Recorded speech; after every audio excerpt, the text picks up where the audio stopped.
why na ito po ang pinili, no, sa ating pong oldie, no, na pinag-aaralan po ng mga oldie students ay dahil po sa kumbaga nandito lahat, no, kompleto. Ano? Kompleto. Kaya po napakahaba po ng Book of Matthew hanggang 28 chapter. So, last time po ang ating pong pinag-aralan ay patungkol po sa bulag. Ano? Dalawang bulag na kung saan ay pinagaling ng Panginoong Jesus, nanumbalik ang kanilang paningin, at sila po ay nagpuri at sumunod sa ating Panginoon. At dito po sa Matthew chapter 21, basahin ko muna, no, para meron po tayong ideya. Sabi po dito, ito yung matagumpay na pagpasok sa Jerusalem. Chapter 1 to 11, sabi dito, malapit na sila sa Jerusalem. Pagdating nila sa Bethphage, sa bundok ng mga olibo, pinauna ni Jesus ang dalawang alagad. Sinabi niya sa kanila, pumunta kayo sa susunod na nayon, makikita ninyo roon ang isang inahing asno na nakatali kasama ang kanyang bisiro. Kalaginin niyo at dalhin dito. Kapag may sumita sa inyo, sabihin ninyo kailangan ng Panginoon at hindi nakikibo iyon. Nangyari ito upang matupad ang sinabi ng propeta. Sabihin ninyo sa lungsod ng Zion, masdan mo, dumarating ang iyong hari.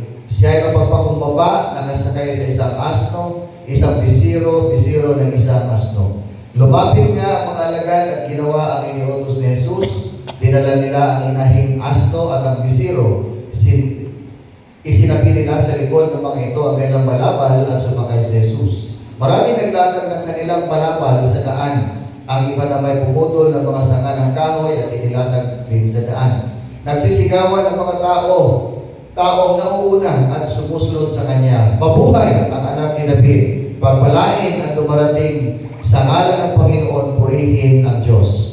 Pagpasok ni Jesus sa Jerusalem, nagulo ang buong lungsod. Sinabi, sino kaya ito? Tanong nila. Si Jesus, ang propetang taga Nazareth, Galilea. Sagot naman ng karamihan. Panginoon, salamat po sa pagbasa ng iyong mabuting balita. Nalangin po namin. Napaspasan niyo po ang mga talata na ito, ang mga mensahe na ito, Panginoon.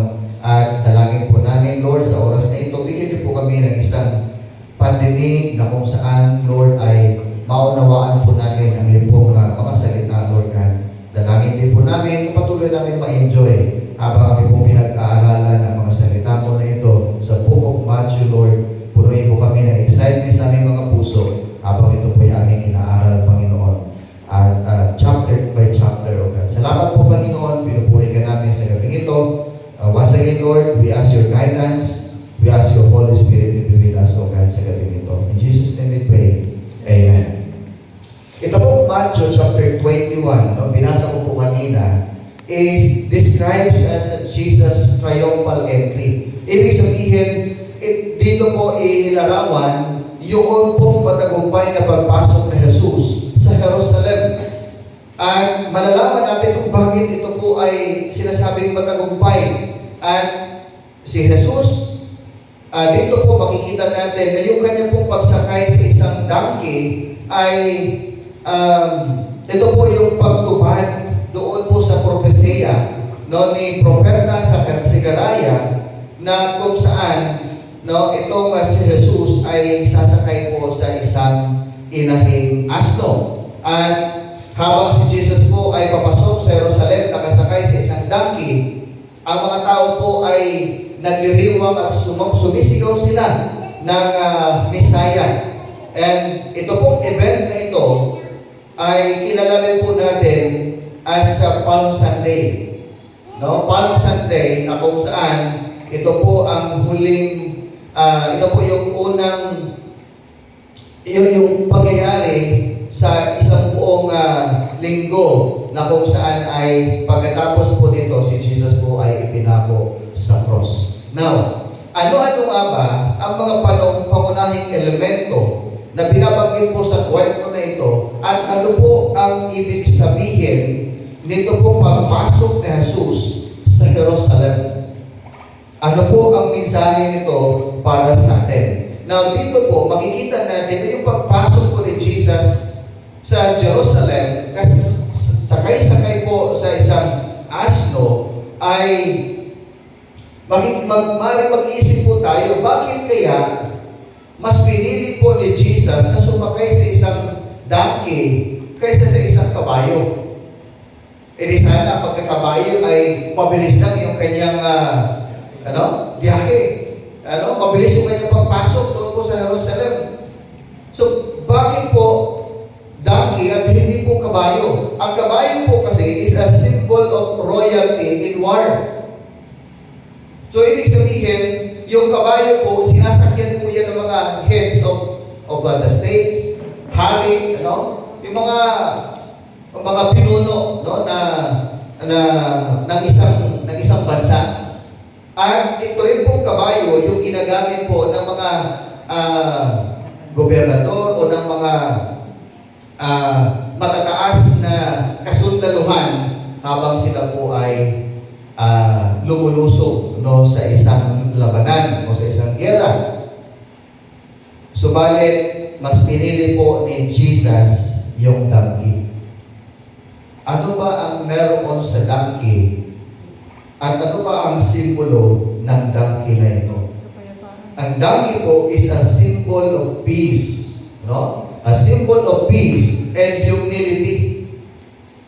So makita po natin yung pagkakaiba. Yung kabayo is a symbol of royalty in war.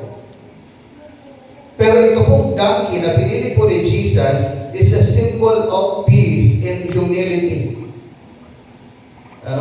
Kapayapaan at pagpapakumbaba. Dito po ay highlights yung role ng ating Panginoong Jesucristo as a peaceful, peacemaker and servant king rather than a conquering ruler or mananakop na hari. Hindi po siya pumarito para sakupin ang buong sanlibutan, upang hindi siya narito para sakupin ang lahat ng mga taong kumakalaban sa Diyos o walang kinikilala ng Diyos. At makikipaglaban sa mga bansa na hindi naniniwala sa Diyos. So, Jesus' choice of a donkey over horse ay nagpapakita po ng pagpapakumbaba at hamon sa bawat tao na naroroon dahil ang kanila pong expectation is a powerful and earthly king na darating sa kanila. Yun po yung inaasahan ng mga Hudyo na darating sa kanila. Katulad ng isang hari na mananakop na kung saan ay inaakala nilang ipagtatanggol sila sa pamamagitan ng pakikipagpatayan, pakikipagyera. Ngunit hindi po gano'n ang dumating sa kanilang harapan. Ang dumating sa kanilang harapan ay isang mapagpakumbaba, isang tao na kung saan ang dala ay kapayapaan. Now, at dahil po sa iyon ang buo nilang akala, isang hari makapangyarihan at kayang sakupin at puksain ang mga mapang-api na Romano, ang mga tao po pagpasok pa lang ni Jesus habang nakasakay sa isang inahing donkey, ay sila po ay sumisigaw. Hosanna, Hosanna! Anak ni David, Son of David. And blessed is who comes in the name of the Lord. Sabi pa nila, pagpalain ang dumarating sa ngalan ng Panginoon, purihin ang Diyos. So ito po ay nagpapakita ng pagkilala po ng mga tao kay Jesus as Messiah. Una, as Son of David, Son of David, and Messiah as Savior or tagapagligtas. Kilala kasi nila si David doon sa Old Testament na kung saan ay maraming sinakop ng mga bansa at talagang matagumpay niyang ginawa yun. Dahil po sa tulong at kapangyarihan ng Diyos na nasa kamay po ni Haring David. At ganoon po ang tingin ng tao tingin ng mga tao sa ating Panginoon. Isang hari na kung saan ay mananakop o tagapagligtas nila, isang Messiah. So, dito po makikita natin na ito po matagumpay na pagpasok ni Jesus no, doon po sa Jerusalem, ito po yung final week, no, na kung saan kasama po dito ay yung lilinis ni Jesus sa templo. Next week, next Wednesday, yan po yung ating tatalakayin.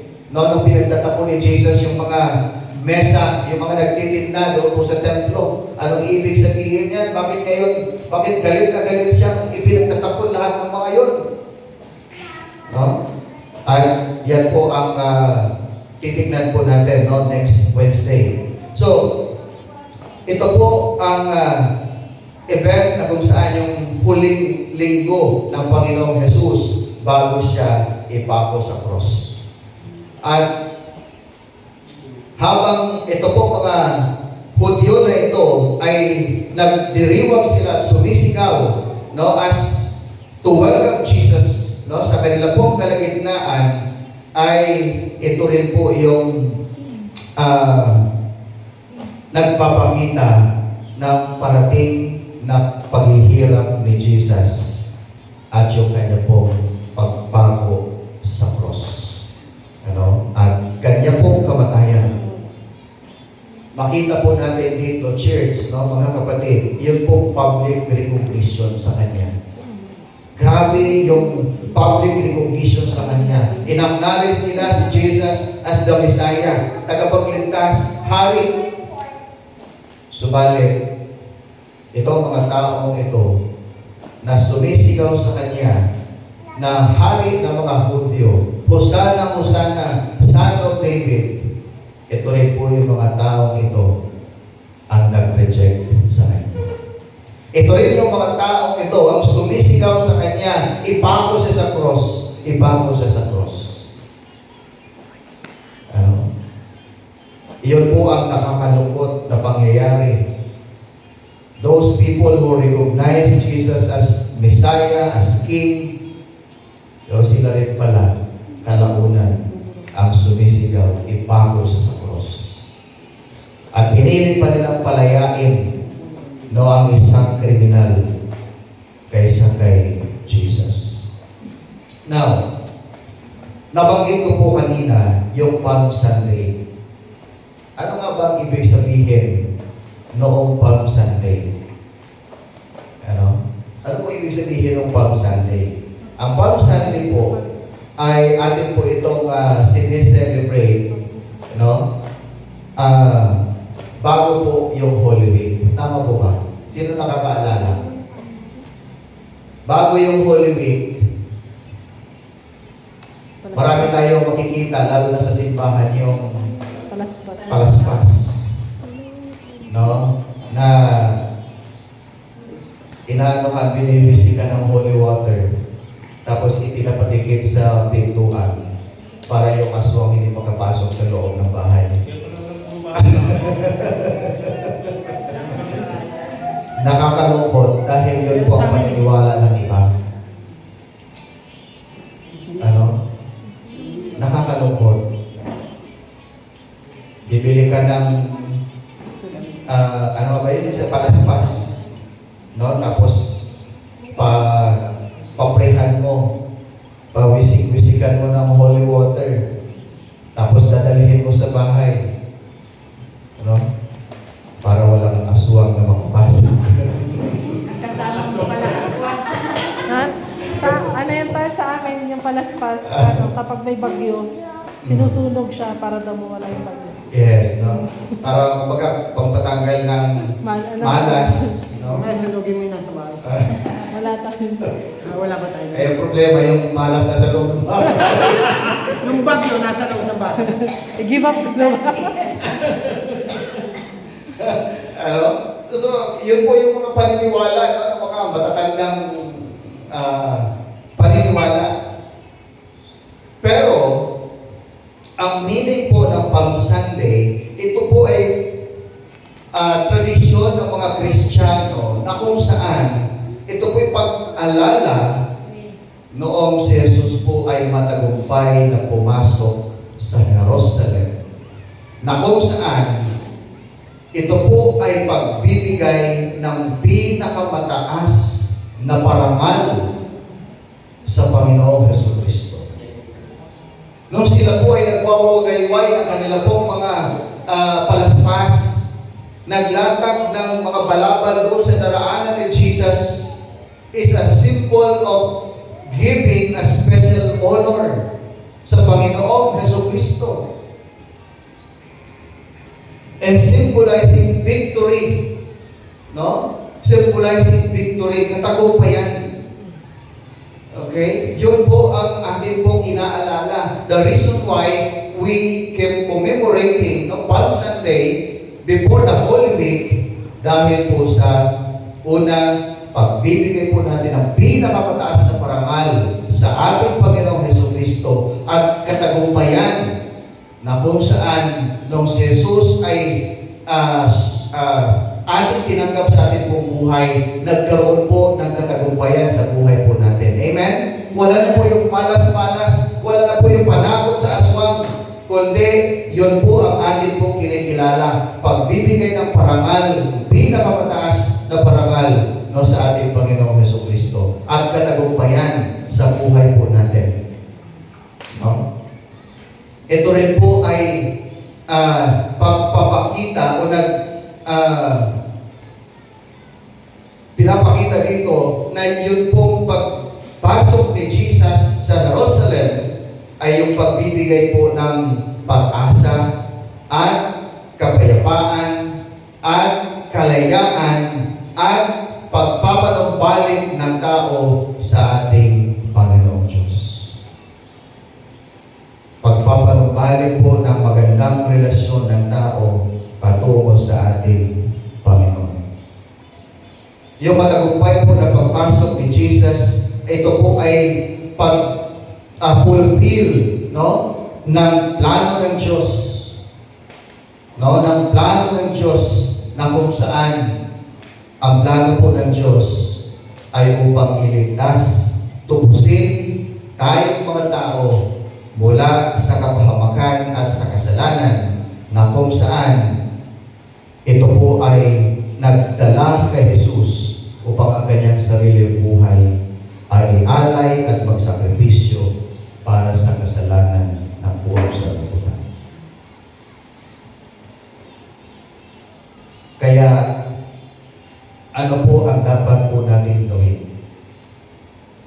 Ano po ang call to action? Yung panawagan ng mensahe na ito sa bawat isa sa atin na dapat po natin gawin. Ito po mga talata na ito ay patuloy na naghahamon sa bawat mananampalataya sa atin na sumasampalataya sa ating Panginoong Jesucristo na patuloy natin isang kilalanin bilang ating Misaya, bilang ating tagapagligtas, bilang hari ng ating buhay. And as Lord over our life. Ibig sabihin, dahil kinikilala natin si Jesus bilang ating Panginoon, bilang hari ng buhay natin, hayaan natin siya na siyang kumilos sa buhay natin. Hayaan natin siya na yung kalooban niya ang siyang mangyari sa buhay po natin. Kasi siya yung Lord natin. He is the Lord over our life. Dapat po natin itong maunawaan. Ngayon na si Kristo na yung naghahari sa buhay natin, sa puso natin, hindi na tayo ang dapat na masunod, kundi si Kristo na. Amen? Si Kristo na maghahari sa ating buhay. Kaya, dapat po tayong sumunod sa Kanya. Magkaroon ng matatag na pananampalataya at yung devotion po natin sa ating Panginoon. Patuloy natin siyang parangalan sa ating buhay. Bigyan natin siya ng pinakamataas na parangal sa buhay po natin.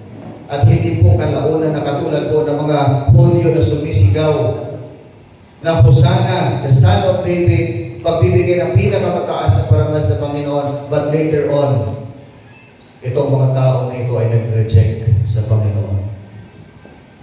Church, huwag na po nating hayaan na tayo mismo ay mag-reject kay Lord sa buhay natin. Huwag na po natin hayaan na ipako pa natin ulit si Jesus sa cross dahil sa ating kasalanan. sa buhay niya. No? Kaya, bilang pagtugon sa kanyang sa mensahe sa gabing ito, embrace po natin yun pong pinakita ng Panginoon Jesus, His humility and His sacrifice para sa ating lahat. Lagi nating tatandaan, si Jesus ay pumarito para tayo ay kanyang paglingkuran. Ganon po mapagpakumbaba ang ating Panginoon Jesucristo. He deserves all the praises. Pinakamataas na papuri, pagsamba, no, sa ating Panginoon. So, pakita po natin yung pagiging mapagpakumbaba at yung sakripisyo na palagi natin alalahanin yung sakripisyong ginawa ng ating Panginoong Jesus at makita po sa atin sa buhay po natin na kanya pong tagasunod, kanyang disciple, at sa talata na ito, mga kapatid, Jesus followers ay patuloy po na inaanyayahan to place everything under His feet as a sign of our submission to God. Patuloy po tayong sumunod sa ating Panginoon at sumunod sa Kanya pong kalooban. Lagi po natin tandaan, si Jesus nagtagumpay na sa buhay natin. Amen? At mananatili po ang katagumpayan niyo sa buhay natin. Amen? Kaya, sabi nga, yung mga pagsubok na yan, pagsubok lang yan. It is a testing, trials and testing. Patuloy po tayong kumapit, umasa sa ating Panginoon dahil pinakita niya na yung katagumpayan. Kaya tayo po ay walang talo sa atin, lalo na kung tayo po ay magtitiwala sa ating Panginoon. So, bawat buhay sa bawat araw ng ating pong buhay, bigyan po natin ang pinakamataas na parangal ng ating Panginoon Jesucristo. Magandang gabi po sa ating lahat.